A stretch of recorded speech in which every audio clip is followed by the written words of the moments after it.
আসসালামু আলাইকুম রহমতুল্লাহি ওয়া বারাকাতুহু। তাকওয়া কি? তাকওয়া কাকে বলে? যেমন আমরা এই কোরবানির আলোচনায় আমরা শুনেছি যে কোরআনে কারিমের মধ্যে আল্লাহ সুবহানাহু ওয়া তাআলা দুই জায়গায় বলছেন কোরবানির ব্যাপারে। সরাসরি আল্লাহ সুবহানাহু ওয়া তাআলা বলছেন সূরা আল মায়দার ২৭ নম্বর আয়াতে আল্লাহ সুবহানাহু ওয়া তাআলা বলছেন ইন্নামা ইয়াতাকাব্বালুল্লাহু মিনাল মুত্তাকিন। কোরবানি শুধুমাত্র একমাত্র মুত্তাকিনদের থেকে আল্লাহ রাব্বুল আলামিন কবুল করেন। তাহলে তাকওয়াটা এত গুরুত্বপূর্ণ যে কোরবানিটা কবুল হওয়া, আল্লাহ সুবহানাহু ওয়া তাআলার কাছে গ্রহণযোগ্য হওয়া তাকওয়ার উপরে নির্ভরশীল। তাকওয়া আছে, কোরবানি কবুল হবে। তাকওয়া নাই, তিনি যত টাকাই যত কোরবানি করুক আল্লাহ রাব্বুল আলামিন তার কোরবানি কবুল করবেন না।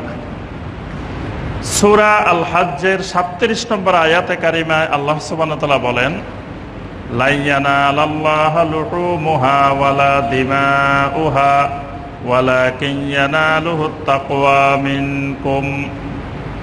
আল্লাহ সুবহানাহু ওয়া তাআলার কাছে তোমাদের ওই কোরবানির পশুর গোশত, রক্ত এগুলো কিছুই পৌঁছে না, একমাত্র তোমাদের তাকওয়াটা আল্লাহ সুবহানাহু ওয়া তাআলার কাছে পৌঁছে। তাহলে এই কোরবানির পশুটা আল্লাহ সুবহানাহু ওয়া তাআলার কাছে মুখ্য বিষয় না, মুখ্য বিষয় হলো আমার তাকওয়া। তাকওয়াটা সঠিকভাবে পৌঁছে কিনা। তাকওয়া হলো ভয় করা। তাকওয়ার শাব্দিক অর্থ হলো ভয় করা, সাবধানতা অবলম্বন করা। বেকায়া, বেকায়া মানে সতর্ক থাকা, সাবধানতা অবলম্বন করা, সবসময় আত্মরক্ষামূলক ব্যবস্থা গ্রহণ করা। এটাকে শাব্দিকভাবে বলা হয় তাকওয়া। পারিভাষিকভাবে তাকওয়া হলো আল বেকায়া বাইনাহু ওয়া বাইনা গাদাবিল্লাহি ওয়া সাখাতিহি।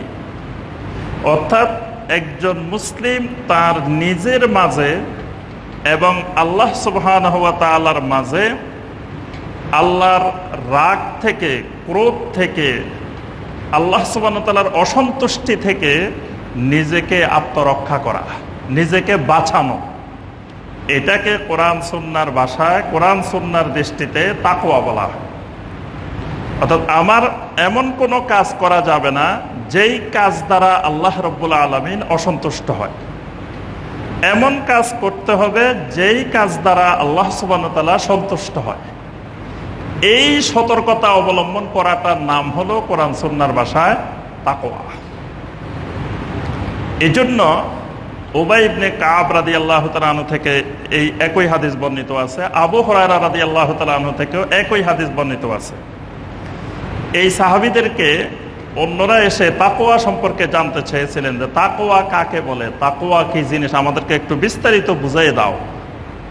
তখন আবু হুরায়রা রাদিয়াল্লাহু তাআলা আনহু বলেছিলেন যে তোমরা যখন একটি রাস্তা অতিক্রম করো, যেই রাস্তার দুই পাশে কাঁটা গাছ, দুই পাশ থেকে কাঁটা গাছ, দুই দিক থেকে এসে রাস্তা বন্ধ করে আছে, তোমরা এইরকম একটি রাস্তা যখন হাঁটো, হাঁটার সময় যেভাবে সাবধানতা অবলম্বন করে, সতর্কতা অবলম্বন করে, কাঁটা গাছগুলোকে সরিয়ে দিয়ে আস্তে আস্তে সতর্কতার সাথে কাপড়গুলোকে গুছিয়ে নিয়ে যেভাবে তোমরা চলাফেরা করো, এটার নাম হলো তাকওয়া।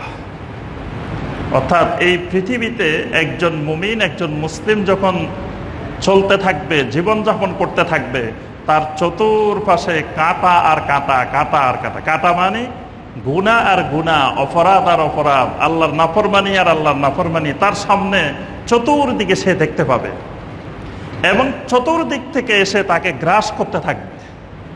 সে এগুলো থেকে বেঁচে থেকে থেকে নিজের জীবন ইসলামের উপরে, দ্বীনের উপরে পরিচালনা করবে।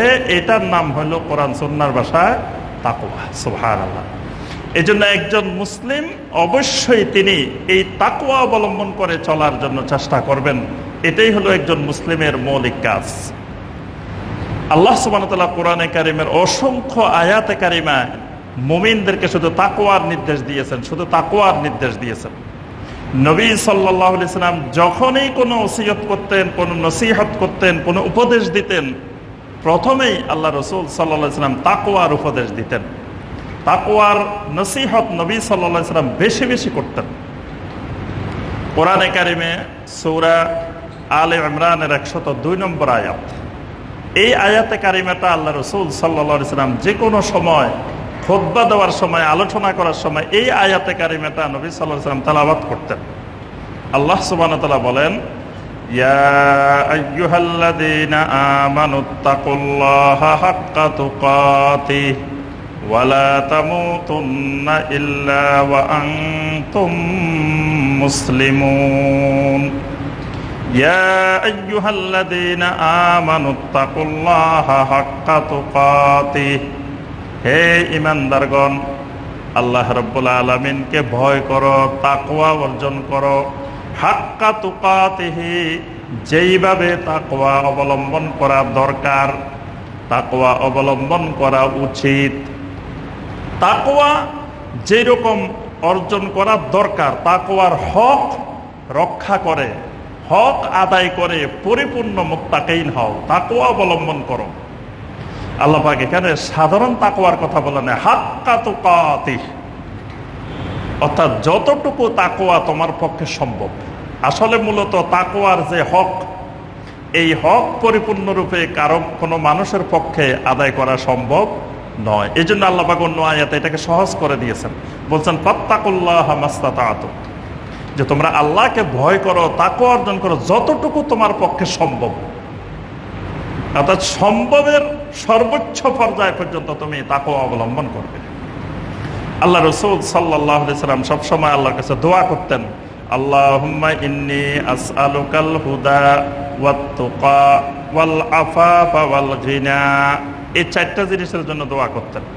এক নম্বর জিনিস, আল্লাহুম্মা ইন্নী আসআলুকাল হুদা, হে আল্লাহ আমি আপনার কাছে হেদায়েত চাই। ওয়াত তুকা, তাকওয়া চাই। ওয়াল আফাফ, সৎ চরিত্রতা, আমার চরিত্রটা যেন পবিত্র হয়, সুন্দর হয়, সৎ হয়। ওয়াল ঘিনা, এবং অভাব মুক্ত জীবনযাপন, যাতে কারো কাছে হাত পাততে না হয়, অভাব মুক্তভাবে সচ্ছলভাবে জীবনযাপন করতে পারি। এই চারটা জিনিসের মধ্যে নবী সাল্লাল্লাহু আলাইহি সাল্লাম সবসময় তাকওয়ার জন্য আল্লাহর কাছে দোয়া করতেন।